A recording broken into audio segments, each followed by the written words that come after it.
Well, welcome again, everyone. Thank you so much for joining us.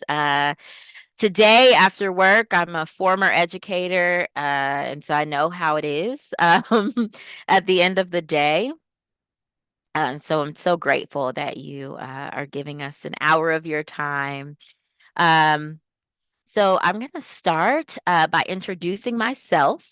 But I'm here with the News Literacy Project, and today we're going to talk about STEM connections to news literacy, and it's going to feature Checkology, which is our most comprehensive resource, and other NLP resources that might help you when talking to your students or colleagues about how STEM is connected to news literacy. So I told you already that I'm from the News Literacy Project, but who am I? I am Brittany. I am from Cincinnati, Ohio, born and raised. I am a former life science educator, former department chair, and district teacher leader. I previously taught both anatomy and physiology and biology. Many of my students were actually non-native English speakers. So that was something I was kind of thrown into. However, it was absolutely wonderful to work with that demographic of students. You'll see some of the things that my students did on the screen. I'm really passionate about equity and access in education. And that's one of the reasons why I chose to work with the News Literacy Project, because equity and access is really important to us as well. And that's one of the reasons that all of our resources are completely free. We also offer partnerships at the districts level and at the state level, actually, that are also completely free. So if you would want to maybe bring some training like this to your district, that is something that would be included with a partnership, and I am happy to help get you started on that path. And so right now, I've dedicated my career to teaching educators like you about how to teach their students how to navigate the infodemic that they are living in. Um, and that includes all of the misinformation that's kind of floating around in the news and media space. I did put my contact information on the screen. However, I also have a Google document that I'm going to ask my colleague Terry to drop into the chat. I totally forgot to get that link before I started. So do you mind, Terry? Absolutely, I will do that. Thank you so much. And so my contact information is on that document, and I will add Terry's as well if she's okay with that, so that you can also contact her. She plays a huge role in supporting our educators. So I introduced myself. I'd love to invite Terry to introduce herself because my gosh, she is really just wonderful. If you've ever reached out to us for help, um, then you've had the opportunity to interact with Terry. And yeah, here she is, and I'll let her share a bit about herself. Thank you so much, Brittany. So I'll share also, I was a former high school math teacher for a number of years, and then I became a digital learning specialist, really interested in helping our students become not only digitally literate, but news literate, media literate. Um, so I'm so excited to be here, and I'm incredibly passionate about helping educators in this mission to teach news literacy. So where I come in is if you need any help with any of the resources Brittany's going to be sharing with you today, anything with Checkology, I am your one of your go-to people, in addition to Brittany, that you can just reach out and I can support you. And what I love most about my job is that I get to connect directly with educators, answering questions via email or jumping in on a quick chat or a phone call, any support that you need. And if you see anything else that you're like, hey, this would be helpful, just send it our way. So Thanks, Terry. And thanks. feel free as I go through this, if you have something to add, feel free to add it. because it's really cool to have another STEMinist on the call with me today. Mhm. Um, so we will jump right in to the order of the program today. I want to just share a bit about the agenda. So I've done a brief welcome. I've introduced myself. Terry's introduced herself. And I have an opening question for you all to kind of think about. And then I will give you an introduction to NLP, tell you a little bit about the News Literacy Project, what news literacy is. I know that I'm probably preaching to the choir, but just so that we're all starting off on common ground, I always share a bit of background. I will share a bit about Checkology and do some lesson demos. I'm hoping to do two, but last time I only got to do, I think, one. Um, and I will go through some teacher supports and allow Terry to talk about some of the ways that we also support teachers. And I'll share some additional resources with you. And then I will do some announcements and a Q&A. Oh, I was trying to get that to pop up so that here we go, so I can hide it. I hate that it's in our way. All righty. So let's jump in. I want to tell you a bit about NLP. So, who are we? We are a nonpartisan education nonprofit, and our goal is to build a national movement. We are working really hard to advance the practice of news literacy throughout K to 12 education to create a better informed, more engaged society of people who are ready to engage with our democracy.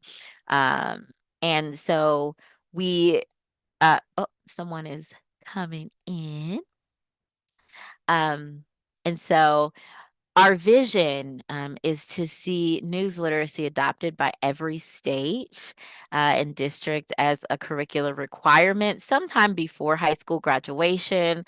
And we firmly believe that because education is the best way to combat all of the misinformation floating around, we are passionate about helping people identify credible news and information and understand the role of the press as it relates to our democracy. So just to share a little more. Oh, I'm so sorry. I forgot I put our opening question in here. So now instead of me sharing, I am going to ask you to share. So if you'd like to unmute, you're welcome to do that, or you could just type into the chat if you'd like. But I am wondering why you think that news and and media literacy is important in STEM education. So feel free to unmute if you'd like to share out, or I will check out the chat if you'd like to type it there. I think given that the world is constantly changing and that we're constantly bombarded with information, the importance of students being able to know what's good information, what's not good information, and how to use that in, how it can apply to their lives and what they're learning in school. It's important for them to know what's good information, what's not good information. Absolutely. Absolutely. We're seeing so many advances, especially as it comes to information technology. Yes, AI is a huge one. It's incredibly important for students to understand how to use AI, how it works, because there are some positives to AI. It's not all bad. Um, Someone else just put in the chat, yes, students are flooded with information via social media. And we do have to teach our students how to identify sources that are credible because, as I mentioned the word infodemic earlier in the session, we'll talk a little more about what that is, but we are truly in an infodemic and there's so much information that it's impossible to navigate our information landscape without some of these skills. And I think it's important for students to understand that the media literacy is across all content. Absolutely. Absolutely. I, for some reason, cannot see the chat all of a sudden. So, Terry, if you see anything in the chat that is that you'd like to call out, please feel free to do so. Mine disappeared. All right. Well, feel free to keep posting things in the chat if you think of other ideas. But I'm going to move on and kind of tell you what some pieces of literature say about especially science in and misinformation and where we are today. So science, STEM in general, has never been more important. And if students leave our classrooms, leave our districts, not knowing like the basics of algebra or knowing about the Krebs cycle and photosynthesis, Krebs is cellular respiration. If our students leave knowing those things, um, but they can't interpret scientific reports that they might see in the news, or they can't look at social media posts and evaluate those for how factual they are, then we've actually failed them. Our students are consumers of the plethora of information present in today's world, and I bolded that part. And it's paramount that our students understand the science and deeper than the science, I would say the logic, like being a logical thinker. I think is really important to success in STEM. And that's one gift that we can give our students by especially paying attention to STEM in news literacy. And in addition, it's part of my doctoral studies. I came across this framework, and it's from 2012, and it talks about why it's important to understand bad science. And so I'll read a few pieces of it. It says the knowledge and ability to detect bad science are requirements for both the scientist but also the citizen. And citizens must make evaluative judgments about the validity of science-related media reports and their implications for people's lives and society. And we know that science is in the news more than ever. It's becoming very political, and not just science data. It's becoming very political. And so it's really important that our students, again, know how to evaluate that information. And so what I did is I kind of looked at some of the headlines that I had saved in my little in my Google bookmarks. And a lot of these actually came from things that my colleagues have shared because we monitor the news as well. And so I just wanted to call out a few of them that really underscore how science and STEM are kind of moving into the mainstream. And so it was a huge story that the Florida Surgeon General was speaking out against the COVID vaccine. And that was in direct opposition to what the literature says. And again, we have women's health. It's definitely been in the media as it relates to birth control, misinformation, making birth control available over the counter, or not birth control, I'm sorry, the abortion pill available over the counter. That's been in the news. I saw something on that today. There's something about chemtrails that I pulled off of Twitter or X. And then we all know about Willy Wonka, but there was an event that actually was a bit of it was a botched event, really. And they were spreading some information about vaccine conspiracies. And so really to sum this all up, I looked for an article that I thought really kind of spoke well about why trust in science is important and why it's important to be able to evaluate science information. And I found an article that I linked to the document that both Heather and Terry shared earlier in the chat, but it quotes one of the subject matter experts that I'm actually going to share her lesson with you today, Dr. Wallace, who's an epidemiologist out of the University of Illinois, Chicago. And she talks about how this really started coming to light more during the COVID-19, the height of the COVID-19 epidemic, when we were really in an infodemic or an influx of conflicting information. And it led to lots of chaos. And people just kind of got so tired of hearing so many different messages that they often just kind of checked out. Um, and so like I said, I linked that article. It's a wonderful article. She talks a lot about how mis and disinformation have really laid the groundwork for the scientific mistrust that we're seeing today. So just wanted to kind of paint a picture of what the landscape is today in terms of STEM in the news. Terry, do you have any thoughts or anything in the chat you want that we need to address? So somebody Nicole just posted that students need to also be reminded to look at scientific data and understand who actually conducted the study, and if there's a possibility the integrity of the study should be called into question. And I'm actually I'll address this one, Brittany, because I was a AP statistics teacher for 15 years, and that was my main push with the students and the parents, is not only to have the scientific data. Everybody believes in numbers. You put a number on it and everybody's like, must be true.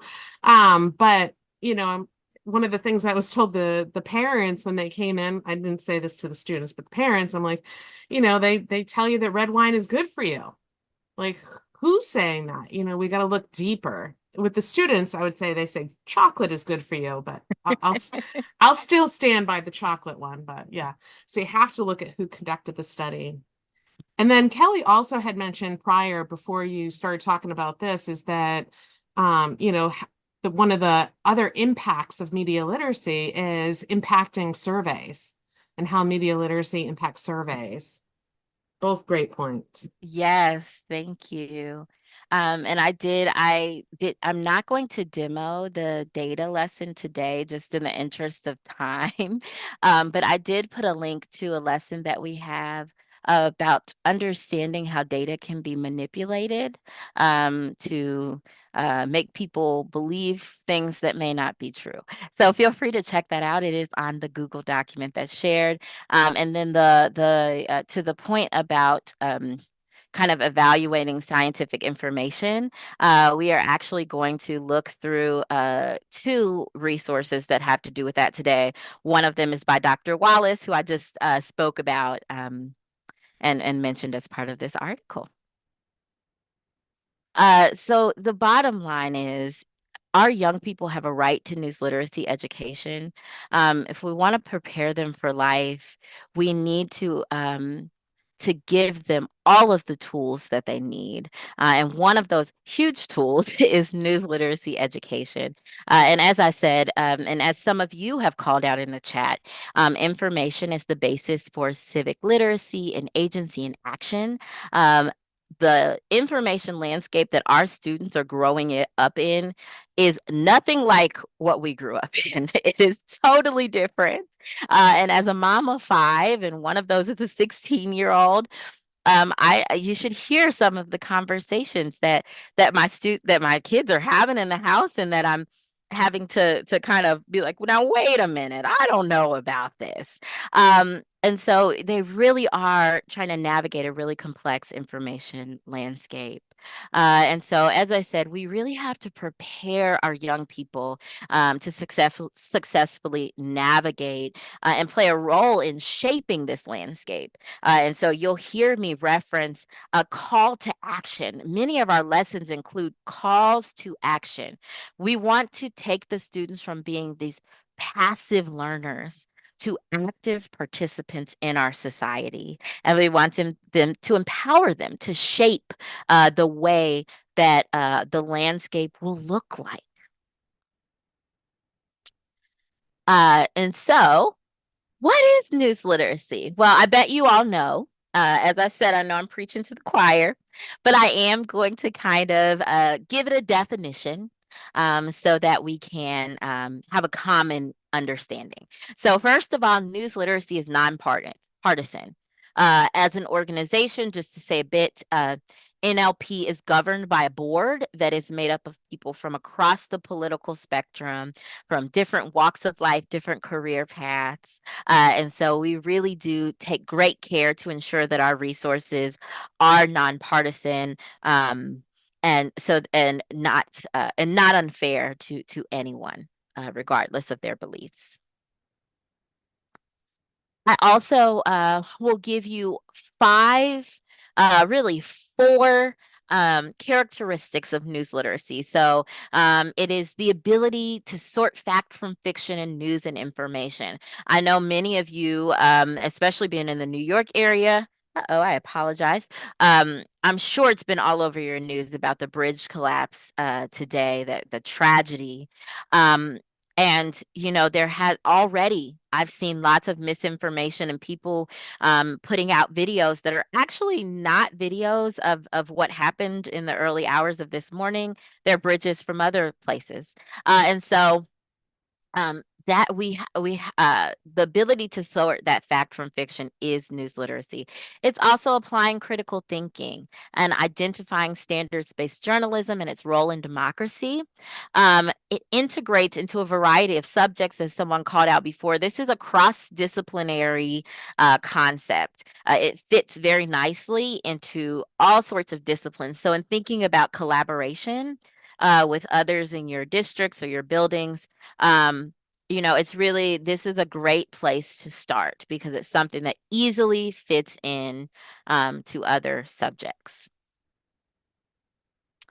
And when we think about the competencies of news literacy, we're really thinking about three things. So first of all, determining the accuracy of information and the credibility of sources. Second is using the standards of authoritative fact-based journalism to help decide on whether information is credible and what they want to share with their social networks. And also having a good understanding of the free press. What does that mean? How does the free press support our democracy? How should we as citizens interact with news and other information and use it to help us make decisions as they relate to civics? And I say this in every session that I do, but I just want to reiterate that we are not trying to tell students what to think. This is all about building those critical thinking skills that our students need so that they can decide for themselves what's a good source and what opinion to have. And that's important because this is one of my favorite graphics. And if you were in the last session, you saw this last time. But it says that information informs the decisions that we make. And those decisions become our actions. But when misinformation comes into play, it skews the course of our decisions and our subsequent actions. And that is because misinformation is especially tricky. It's usually going to have little bits of truth. So it's not completely fake. It could be true. And it's going to make us really emotional. It's going to get you all in your feelings, and it's going to make you really angry, make you sad, make you really happy or shocked. And that makes us more likely to engage with information, to share it, and things like that. And so before we go into resources, I wanted to just see if there are any questions from the chat, or if anyone would like to say anything before we go to the next section. I don't see any questions in the chat, so maybe other people have some questions before we go on. But I do want to say I love that graphic, Brittany. I don't think I've ever seen that, and I love that. So It's one of my favorites. It is actually, I can't take credit for it. One of our colleagues, Peter, made that. Peter will be speaking I think he's the next session. He is the civics session. So yeah, Peter's absolutely brilliant. I agree. It's a great graphic. So I'm going to go on and talk a little bit about how we are working to help solve this issue at NLP. But feel free to continue to put questions in the chat if you have any. So what are we doing at NLP to help support educators? We have an incredible suite of free resources. It's extremely comprehensive and well designed. Our most complete resource would be Checkology, which I'm going to demo two resources from Checkology for you today. In addition to Checkology, we have a newsletter that comes out every Monday, and it is called The Sift. And we have an entire team that works on this weekly. They source viral misinformation from across the internet, and they help walk you through the debunking process. They also give you lesson and implementation ideas. It's a very quick win, easy to implement and share with colleagues. You can find links to all of these resources on the Google document that is in the chat. Excuse me, I apologize for not saying that ahead of delving in. We have a free professional learning portal. I actually went through that training myself. It is amazing. It is so complete. It's a great place to start if you're not quite sure about how to go about teaching news literacy, or you want to brush up on some of the news literacy concepts and skills. Please check out our free training module. And finally, we have Newslit Nation, which is our educator community. It is a wonderful way to engage with like-minded educators. And again, find links to all of these resources on the Google document that I shared. So I'm going to start by sharing Checkology, which I mentioned is our most complete resource. It is a browser-based virtual classroom, and it contains 3 types of content. So the first piece are our lessons. And this is where a lot of the learning takes place, where students are really first being introduced to concepts. These lessons typically require about 1 to 2 class periods. And that can depend on how you are implementing the lessons, because we do have 2 modes of delivery for our lessons. In addition to our lessons, we have challenges. Our challenges are really unique opportunities to practice and extend the learning that students get when they participate in our lessons. And finally, we have our missions. And our missions are really fun. I have to say that. They are opportunities that put students into the driver's seat. They are actually doing the fact checking. They're putting their skills to the test. And so I'm going to again show you one today that's with Dr. Kat Wallace. So we have about 20 missions and challenges about 20 lessons on Checkology, with many more missions and challenges. Here are some thumbnails of our lessons. And today I am going to be demoing evaluating science-based claims, which is down here at the bottom. And if we have time, I will demo Be Health Informed, which is another really great lesson. Another one of our lessons is our making sense of data. That is the one that I mentioned today that really speaks to what Terry spoke about earlier. And helping students understand how data can be used to misinform people. And I did put a link to that resource on the Google document. So again, these are our new STEM. They're not new anymore, but there are some of our newest lessons released last year, and this is our STEM trio. So I am going to, I think I will show you the standards alignment first, and then if it's okay with you all, I'll go to a live demo. So just to kind of reiterate that we are aligned to standards. Here are some of our alignment in ELA, social studies, library science. And we offer all of these alignment resources on our website. I know that Terry, that's your wheelhouse. We do have more information. Do you want to share a little bit about that? So I also want to add that we do next gen as well.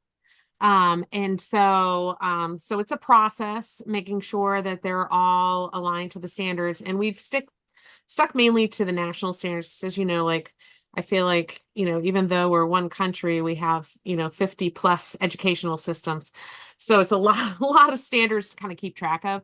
So we stuck to the big ones. There is a link, and I'm going to make sure that link's in the document. I didn't see it, but I'll make sure the link is in there so that you can see that standards alignment. It's just in an Airtable, so you can kind of sort it for the standard that you're looking for. Thank you, Terry. And yes, we are aligned to NGSS. So I wanted to pull these out specifically just because today we're focusing on STEM. And so in science and engineering practices, there are really four things, four explicit ties that I see: engaging in arguments from evidence, obtaining, evaluating, and communicating information, analyzing and interpreting data, and then using mathematics and computational thinking. So if you're looking for quick wins, easy sells with your science and engineering educators, here you go. And I also want to share a quote from subject matter expert Melanie Tresek-King. She's the subject matter expert of evaluating scientific claims, the lesson that I'm going to share with you momentarily. And I just love this. She said, the solution isn't simply more knowledge, but more and better thinking.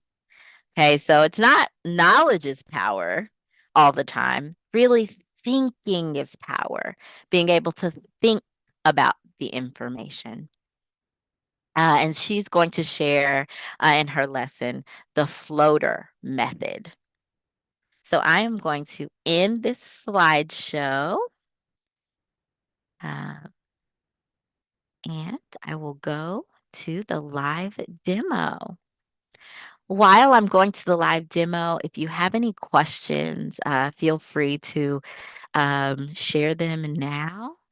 I'm happy to pause. Okay.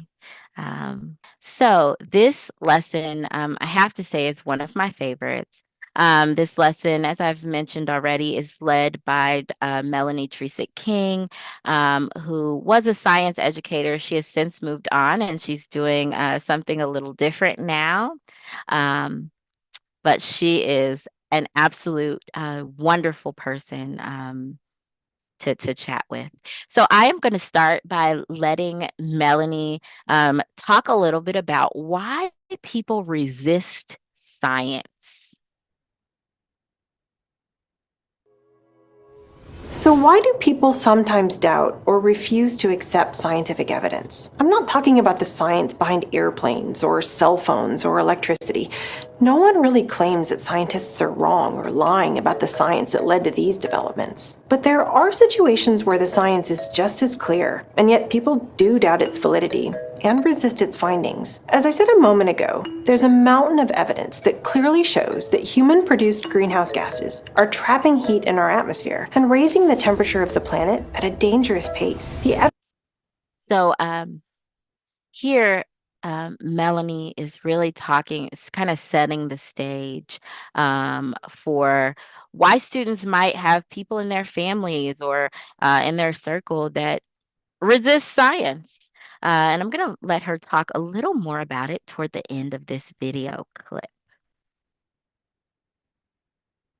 Dismisses the science on these topics. If science has such a good track record, and if virtually all scientists agree on GMOs and vaccines because the evidence is so strong, how can there still be doubt and denial? Well, experts who study resistance to science suggest that there are two main reasons. One, People often react to science in ways that are biased and resist certain findings that complicate or threaten their worldview, beliefs, or identity. And two, a lot of non-scientists misunderstand what science is and how it works, which kind of makes sense because science is complicated. Why do the recommendations and guidance of scientists sometimes conflict and sometimes change? Does absolute certainty or 100% proof exist in science? How can we know which scientific findings are credible and deserve our trust, and which we might want to stay skeptical about? And what exactly is science anyway? These are all important questions that go right to the heart of how science works and what makes it reliable. So so as you saw, our lessons are structured so that students see a video, and each video segment is led by a subject matter expert. Those videos are then followed by formative assessment probes. So here's the probe that follows what you just heard Melanie talk about. And this is wondering about the reasons that Melanie just gave about why people resist scientific findings. And so when students engage with this material, this would be auto graded. So for example,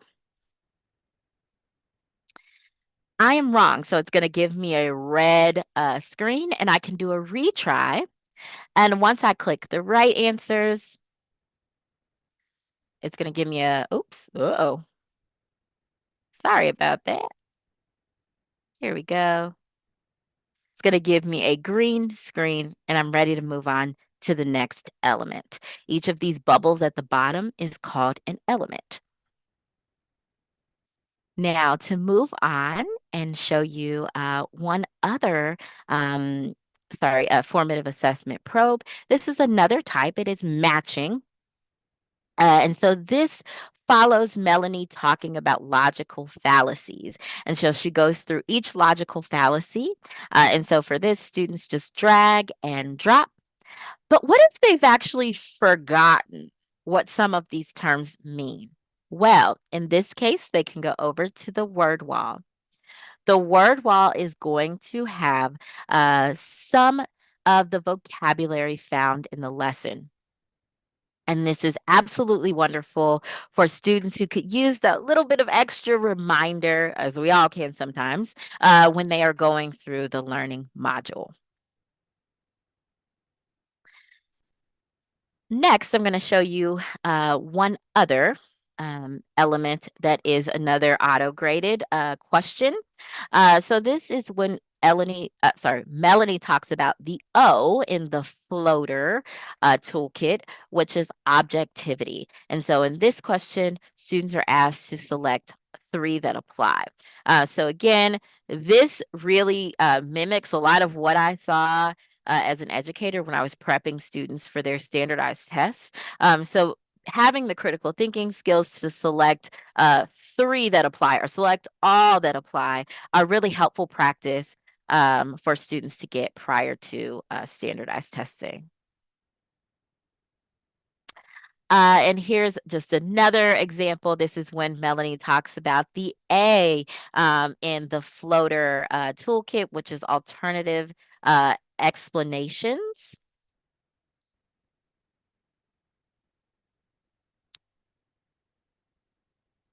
And again, here is another matching. So this gives all of the bits of floater. And if students, again, are just confused, what is objectivity? They can go right to this word wall and pick out that definition, which again is very, very helpful.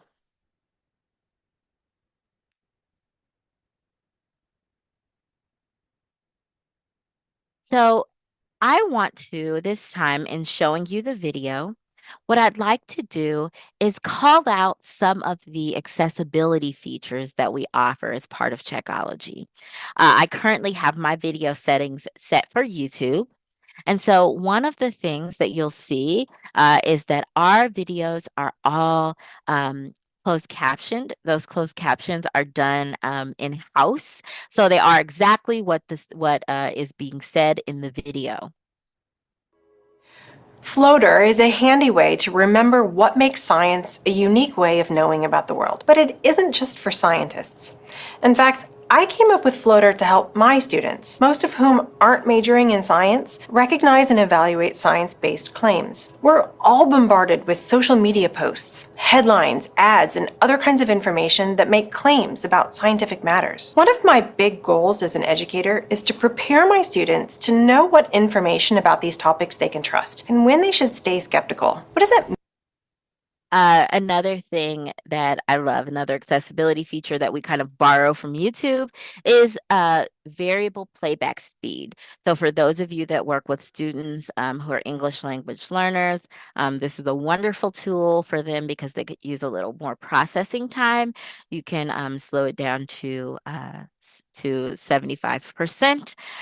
In addition, you can have the captions auto translated into any language that Google offers. So this is a wonderful way to engage students who may not be fluent in English just yet. In addition, all of our resources are fully transcribed, and I will show you where to find those in just a moment. What I'd like to do to kind of wrap up my demo of Melanie's lesson is I'd like to end with her call to action. As I said before, one thing that I love about our lessons is that there's always this call to action that really empowers the students to kind of take matters into their own hands and begin working in their communities. So let's watch Melanie's call to action to the students. Passionate about teaching this subject. Misinformation and confusion about what science is, how it works, and why it's credible can have a huge impact on our lives. It can cause politicians to cut funding for scientific research, reduce the public's confidence in effective solutions, and prevent beneficial policies from being enacted at every level of government. The good news is that you have a role to play. Now that you're science savvy and able to recognize common mistakes people make, even in news coverage, you can take action. You can use your voice to respectfully correct mischaracterizations of science when you see them. And you can help friends and family members avoid the temptation to fall for pseudoscience or fall victim to the arguments of those who deny overwhelming evidence. Okay. So I'd love to hear your thoughts about this lesson. And I'd also, while you're thinking or sharing any thoughts that you have, I want to show you where you can find the lesson resources. So where you can find those, if you go into your Checkology account, once you've signed up, this is called the dashboard. It's where you'll see all of your classes. You can go to the resources tab, and that's where you can find all of the resources that go along with our lessons. So I'm going to filter by lesson. So I'm going to look for evaluating science-based claims. And I've got my answer key, my lesson guide, related resources, and a transcript. And I'd love to let Terry jump in here because the resources and educator support is really her wheelhouse. She's so wonderful with our educators. Yeah, thank you so much, Brittany. So all of these resources are available for all of the lessons. And we're actually starting, so I'm glad you asked me to jump in because I've just been starting to make answer keys for all of the missions and exercises as well. The transcript, I would have to say, is probably a fantastic resource for our students for like accessibility that might need that opportunity to be able to read the words that the subject matter expert is saying, or especially if there's like a demonstration that's happening. Sometimes it's easier for the students to read the words and just watch the demonstration. So that's actually become a great accessibility tool for our students. The lesson guide goes through the lesson objectives. So on here, you're going to find the approximate duration that the lesson will go for, the objectives, basically what it's about. and the news literacy topics and different subject areas that it hits. And then if you scroll down a little bit, Brittany, then it kind of goes through, well, this one's kind of long with the essential questions, and then it goes through a basic lesson outline. And so this is kind of more of, I would have to say, like a skeleton view of the lesson. Whereas when you go to the answer key, that gives you a lot more details into all of the elements that actually have different responses. So I know that as a teacher, when I present things, like sometimes I'm like, well, I know how I'd answer this. Is that the way that it was intended? And so this kind of gives you that like intention, not that the words are going to be exactly the same, but it'll give you a good idea. So when I teach with Checkology, I have this document printed off for ahead of time so that I have it with me as I'm walking around the classroom. Thank And you then so there's, much. Oh, go ahead. Sorry, oh, Tara.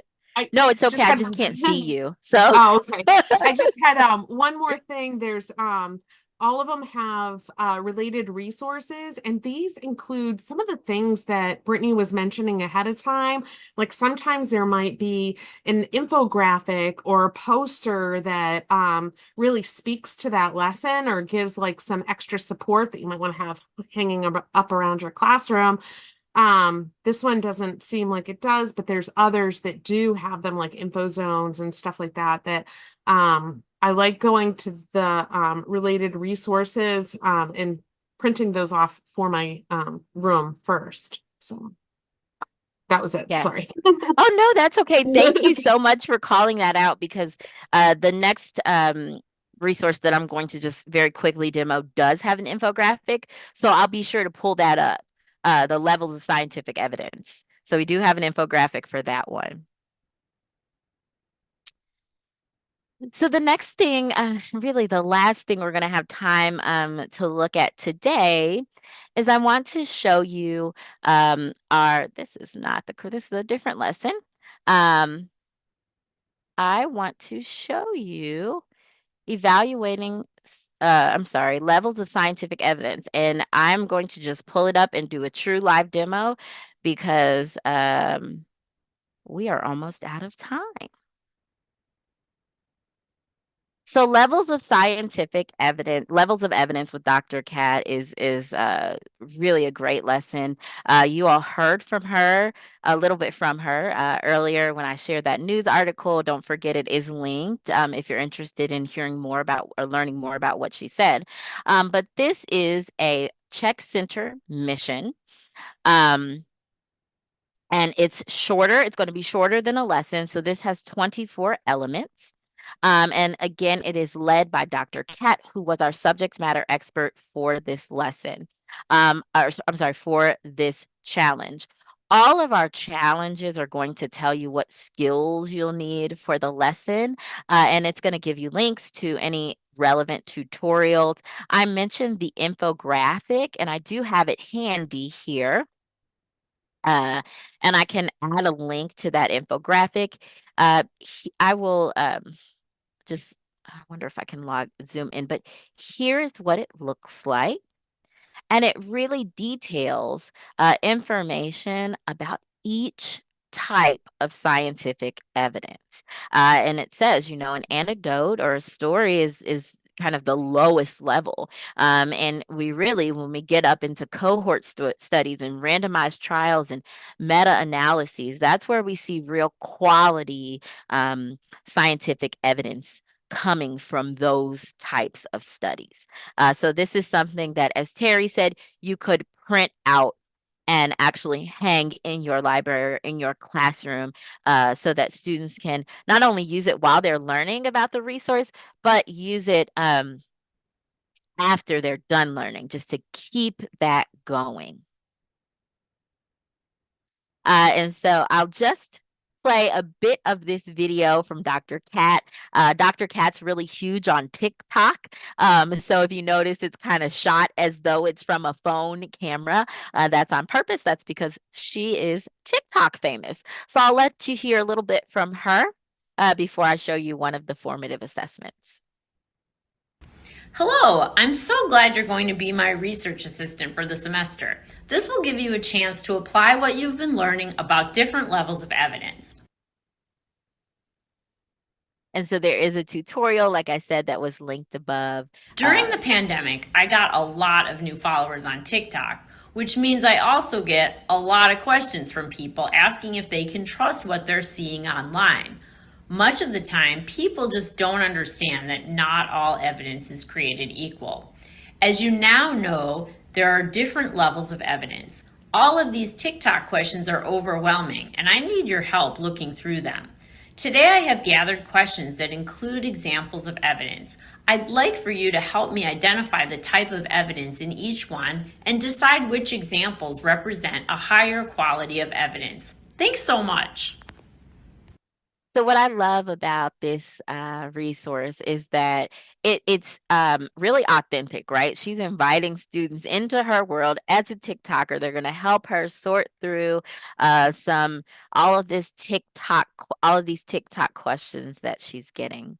And so it lets us know that Dr. Cat needs your help. You have to identify the evidence for each example. And so we are faced with a TikTok video. She's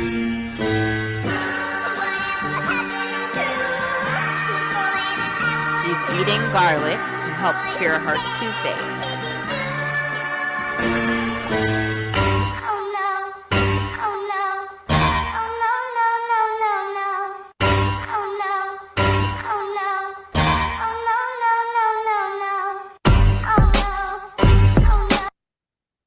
Now, what kind of evidence would that be?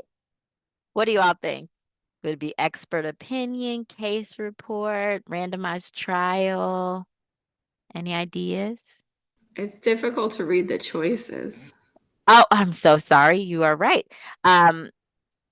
So the choices are meta-analysis, randomized trial, observational study like a cohort study, a case report, an expert opinion, or an anecdote.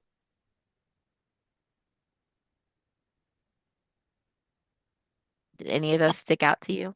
So this would be a personal story. There's no expert opinion given here. This is just a random person who's saying that it worked to chew on some garlic to help this toothache.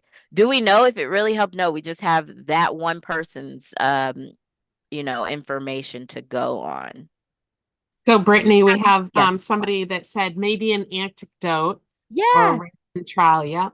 I was gonna say I was gonna say it was like a old wives' tale. Yes, exactly. When I couldn't see the choices, I was gonna make my own up there. Yes, I'm so sorry. They look a little bigger on my end, but I forget it doesn't look the same to you in the audience. And so, it just goes through in that way. Students look at multiple examples, and they are deciding what type of evidence it is. So just another really wonderful way to practice with students. I want to, I'm going to go back to the slideshow and close us out. And so what I've showed you today is two of our resources from Checkology, really three, because we did go through that infographic as well. I talked to you a bit about the resources tab where you can find, Terry detailed them so beautifully, the transcripts and the lesson guides and the answer keys and related resources. So we talked a bit about that. In addition to all of this, please don't forget we do have a Newslet Nation, which is our educator network. We'd love to have you join Newslet Nation and engage with us. And I also want to just share that we have Pitch It New York upcoming. This is a student essay contest. I've never really seen anything like it as an educator. So if you'd like to learn more about it, there is a link on the Google document. The deadline is April 19th. And there are prizes for both students and teachers. So we'd love to have your students as part of this essay contest.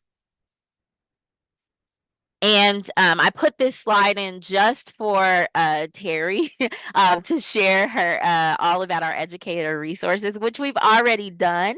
But Terry, is there anything else you'd like to share in closing?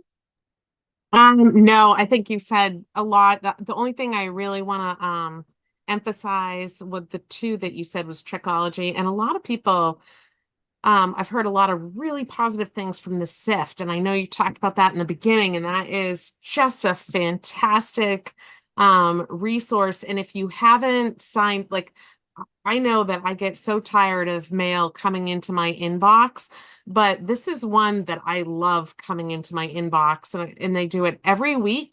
And it's a newsletter, and I find it so helpful to be able to use with kids, and they just do such a good job. So if you haven't registered, like if there's one newsletter you're going to register for, I would say the SIFT would be the one to do. Yeah, I agree. And it's what's great is that we actually have an archive. So even if you're just hearing about it today and you register today, you are welcome to look through our archives and see if there's anything, that is in a past SIFT that might be applicable to something your students are learning about right now. Let's see. I do want to say one more time that we have free district partnerships. Our district partnerships involve implementation support. We help you get buy-in from your educators with Checkology, for lack of a better way to say it. We help get them on the platform. So if this is something that you think would work well in your district, don't hesitate to reach out. I'd love to work with your district. And I'd like to end just by opening it up for questions. I'm going to stop sharing. I'm so thankful that you all joined us today. Please let me know if there's anything you want to hear more about.